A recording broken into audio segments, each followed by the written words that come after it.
Hai, apa kabar? Hari ini saya mau bahas sebuah mechanical keyboard yang baru aja selesai saya rakit.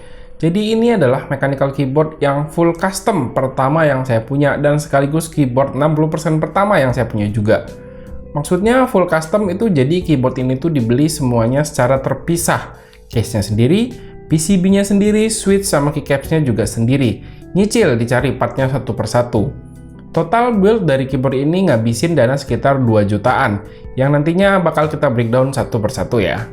Kita mulai dari mana ya? Kayaknya case dulu aja deh. Untuk case-nya di sini saya pakai dari KP Republic, yakni Poseidon PSD 60 yang saya beli di AliExpress itu harganya sekitar 60 US dollar. Atau kalau dirupiahin itu sekitar 800 ribuan, terus sama ongkir dan pajak itu ya lebih kurang 1 juta lah. Untuk bahannya ini adalah aluminium CNC yang menurut saya ini case yang solid banget. Jadi secara bentuk dia kan punya frame yang tebal tuh ya di sisi kanan sama kiri dan bikin bobot dari keseluruhan keyboard ini tuh berasa berat. Case 60% ini berasa beratnya tuh kayak keyboard TKL yang udah full build.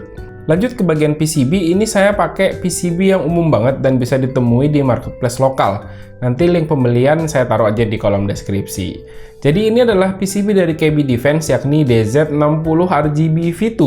PCB 60% yang layoutnya tuh masih ada arrow key. Dimana buat pekerjaan saya masih butuh banget arrow key yang aksesnya tuh nggak ribet dengan nggak perlu ngetik kombinasi FN segala. Sebenarnya untuk case Poseidon ini masih bisa kok buat layout 60% yang lain, in case kalian lebih prefer layout yang 60% tanpa arrow key. Terus untuk plate-nya ini sekalian saya beli di tempat yang sama menggunakan material akrilik. Sebenarnya ada beberapa opsi bahan lain, cuman untuk harga yang termurah ya cuman akrilik aja. Lanjut ke bagian stabilizer, di sini saya menggunakan Durox Smoke Screw-In Stabilizer, dan ini jadi stabilizer screw-in pertama yang saya punya. Awalnya mikir, kok stabilizer screw-in ini punya harga yang lebih mahal ya, jauh lebih mahal ketimbang plate mount stabilizer. Dan ternyata setelah nyoba, itu baru kerasa enaknya. Nggak perlu lama, nggak perlu ribet gitu untuk tuningnya. Jadi di sini saya loop aja housing sama stemnya tuh pakai Krytox 205 Grade Zero dan juga lakukan holy mode di bagian dalam stabilizernya. Untuk tutorial stabilizer yang lebih detail, holy mode itu maksud saya, kalian bisa cek aja video dari Hamagineo yang linknya nanti saya taruh di kolom deskripsi di bawah. Lanjut di bagian wire, ini saya loop menggunakan Permatex dan abis itu tinggal langsung aja dirakit ke PCB-nya. Nggak perlu setting wire banyak-banyak, hasilnya itu udah langsung maknyus. Nah, jadi untuk rakitnya, ini sebelum dimasukin ke dalam case, kita perlu pasang beberapa switch terlebih dahulu di luar case, supaya ngepas-ngepasinnya tuh gampang, dan nanti baru dimasukin ke case-nya kalau udah kepasang. Terlebih kalau pakai plate akrilik seperti ini, itu agak susah ngepas-ngepasinnya, karena kan plate-nya tuh flexing banget.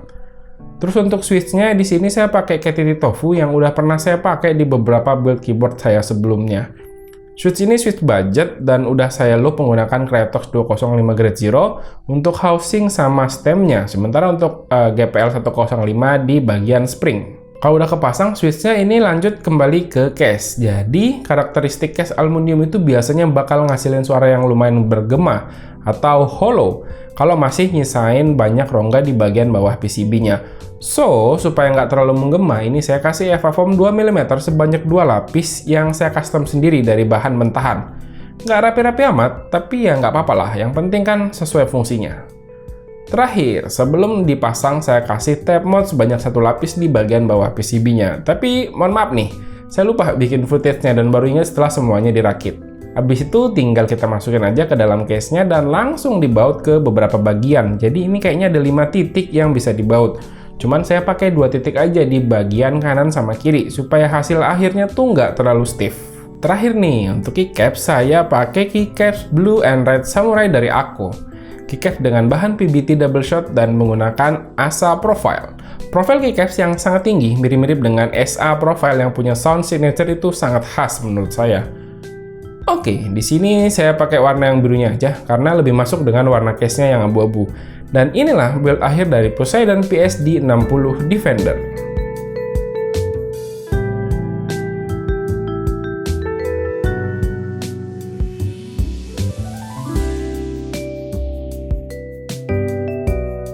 Oke, terakhir moment of truth. Langsung aja kita lanjut ke bagian sound test-nya. Let's go!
Yes, kesimpulannya, dengan total budget yang dikeluarkan sekitar 2 juta, apakah keyboard ini worth it?